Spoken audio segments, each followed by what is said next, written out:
Nous sommes à l'association Sandra. Oui, l'association d'économie solidaire Sandra, qui sont implantées à Draguignan depuis une trentaine d'années, je crois, et qui regroupe sur l'ensemble du département du Var près de 1300 salariés qui travaillent dans le secteur de l'économie sociale et solidaire. Beaucoup de services à la personne, et avec la période qu'on a traversée, c'était important pour moi de venir rencontrer la direction et les agents, voir si le bilan qu'on pouvait dresser de la crise Covid, les remercier pour toute l'action qui avait été faite au quotidien. Et puis on a découvert aussi des tas de domaines de compétences de l'association qu'on n'imaginait pas forcément. Et donc vous gérez combien, vous, d'aide à domicile là? Alors, les aides-soignantes, il y en a une vingtaine. Oui. Melvin qui a commencé chez nous en tant que volontaire civique. D'accord. Avant tout était là, c'était une vraie fourmilière. Service aux personnes de Draguignan, Karine. Merci de quitter la trace. Enchantée. Voilà, enchantée.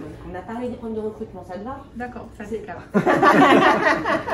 Combien vous en accompagnez il y a 27 personnes en tout. Sur les réinstallés.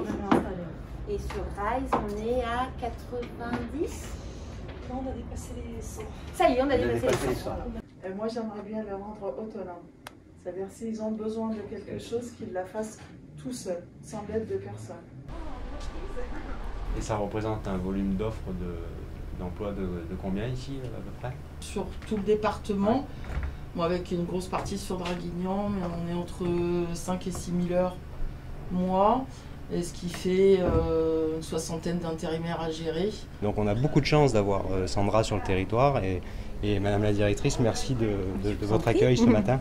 Mais merci à vous, merci d'être venu et d'avoir pris ce temps pour découvrir ces acteurs de terrain qui œuvrent au quotidien, alors aussi bien auprès de personnes âgées, de personnes en situation de handicap, en situation effectivement de sans domicile fixe, mais également effectivement pour les entreprises, puisque à travers nos outils d'insertion de travail, voilà.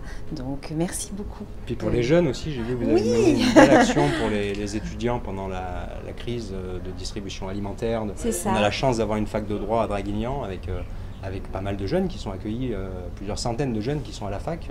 Donc c'est bien de les accompagner et de leur donner envie de rester à Draguignan, puisqu'on offre une formation quand même sur la durée.